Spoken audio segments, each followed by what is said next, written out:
Nous avons besoin d'élections municipales qui puissent être une démonstration de la capacité de nos listes à incarner la nouvelle France, celle du grand remplacement, celle de la génération qui remplace l'autre, parce que c'est comme ça depuis la nuit des temps. Le racialisme est-il devenu le cœur de la campagne de la France insoumise pour les élections municipales ? Depuis plusieurs semaines, les polémiques se multiplient autour du parti de Jean-Luc Mélenchon. En cause, une série de déclarations clairement racialistes de ses cadres. C'est-à-dire qu'elles font de la couleur de peau, de l'origine ou de l'identité un critère pour expliquer la société et deviennent donc un argument politique assumé. Jean-Luc Mélenchon lui-même a donné le ton début janvier en reprenant l'expression hautement polémique de grand remplacement, une formule qu'il dit employer à front renversé, mais qu'il l'installe symboliquement sur le même terrain identitaire qu'Éric Zemmour ou Jordan Bardella, à l'opposé des positions radicalement universalistes passées du leader insoumis faisant fi de l'origine ethnique. Dans la foulée, plusieurs cadres insoumis ont assumé un tel discours. C'est le cas de Rima Hassan, le 16 janvier, lors du meeting de lancement de la campagne d'Ali Diouara à La Courneuve en Seine-Saint-Denis. Dans un État raciste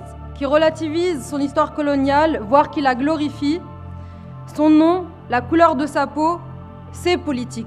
Il n'y a qu'une seule façon de s'affranchir de ces chaînes, élire celles et ceux qui nous ressemblent et qui parlent à vos cœurs plutôt qu'à vos peurs. En décembre 2025, le député Sébastien Delogu, candidat à Marseille, mais venu soutenir son camarade Bali Bagayoko, candidat à la mairie de la nouvelle ville Saint-Denis-Pierrefitte, en Seine-Saint-Denis, appelait à y élire un racisé. Saint-Denis et Pierrefitte ont été des terres où beaucoup d'immigrés et de racisés sont passés. Vous avez une opportunité en or qu'enfin un racisé dirige ces deux villes et fasse en sorte que le réel peuple de France reprenne le pouvoir ici. Le même mois, sur la web TV La Librairie Africaine, le député du Val d'Oise, Carlos Martens Bilongo, candidat à Villiers-le-Bel, allait encore plus loin, ne se contentant pas seulement de récupérer le concept de race. Moi, je ne vais pas laisser ces racistes faire la petite vie avec leurs milliardaires et insulter les gens à la télé.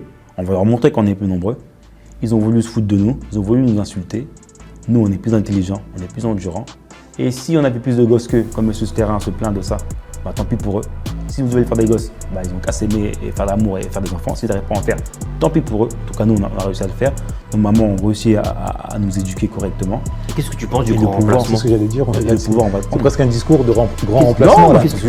Il y a aussi les propos de Daniel Obono en septembre 2025 lors de la fête de l'humanité, considérant celle-ci comme celle de la gauche blanche. Aujourd'hui, je me dis en fait, un des problèmes de la fête de l'humain, c'est que ça a été longtemps, en fait, c'est toujours encore aujourd'hui, la fête de la gauche blanche en fait.